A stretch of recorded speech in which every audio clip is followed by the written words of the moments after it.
Today we're going to talk about going no sugar, no flour. Sounds like a lot of fun, doesn't it? You are listening to the Decluttering Club podcast. I'm your host, Sarah Mueller, and it's my mission to equip women to declutter their homes, their time, and their lives so that they have energy for what matters most. Right before December of last year, I decided to go on a no sugar, no flour, no sweetener challenge. In addition, I decided I was going to do some form of exercise every single day. I posted updates on my social media, on my stories. And it was really interesting because so many of you really took an interest and you were asking me questions and you're like, how's it going? And you were cheering me on and encouraging me. And that was really, really fun, you guys. I didn't realize how much you would be interested and how much your support actually meant to me. So thank you so much because it really made a difference. Don't get me wrong. I love cookies, cakes, all the things. I love that stuff. I definitely have a sweet tooth.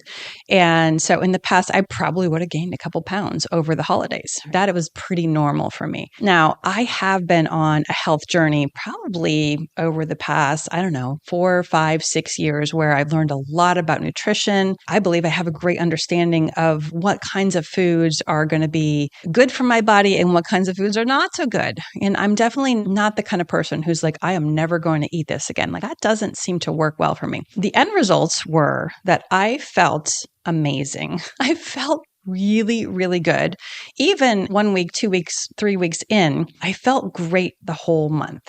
And that was really nice. I had really struggled with gaining a few pounds every year. Last year, I gained more than a few pounds and I was trying to go in the opposite direction. So I think I'm actually 6 weeks in. I've lost like 9 pounds and I'm like, hello.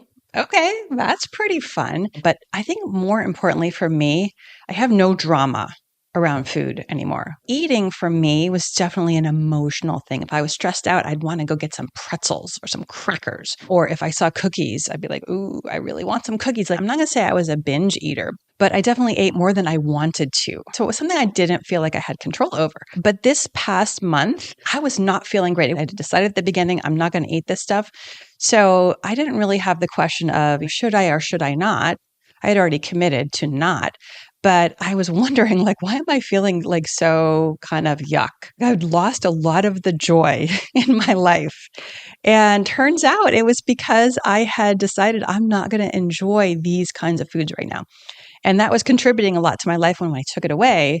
Like, no wonder I was kind of feeling life isn't quite as lovely anymore as it used to be. I was kind of left with reality. Here is life without emotional eating and without these couple other things. Really, really challenging, but also really good to know, isn't it? We talk around here about what we call accurate thinking. And this is an idea from Napoleon Hill, who wrote a book called Think and Grow Rich. And he was really big on accurate thinking. And what that means is you want to really know like what is going on in your life. If you're enjoying lots of delicious food and all these other things that are giving you a lot of pleasures, that may actually cover up other issues in your life that are more like deep rooted and it kind of bring them to the surface. And so when you remove those pleasures, you're left with, this is actually my life without cookies. I don't want the best thing in my life to be cookies. I'm exaggerating a little bit, but this was interesting because it really did kind of show me what was going on in my life. January 1st came and went, and I'm now free to eat whatever I want, but I just haven't wanted to yet. I took it a little bit of a step further. I am willing to have some sugar and some flour and some sweetener now, but I don't want to do it just because I have an urge, just on a whim. I don't want to do it like that. I want to get back into that if that's something that I actually do want to pursue. I want to do it intentionally. We are so intentional around here. The more intentional we can be, the better as far as I'm concerned. So what that meant was I didn't want to just say, I'm just going to like see a cookie and eat it. I wanted to plan ahead, at least 24 hours. If I want to have some chocolate or some cookies or cake tomorrow, I will do that. But I actually haven't gotten to the point yet where I really want to do that. That's not true. Actually, I had my birthday a couple weeks ago and there was a cake and my brother-in-law had made this gorgeous looking cake and it was sweetened with maple syrup. So I had some of that, just like the tiniest piece.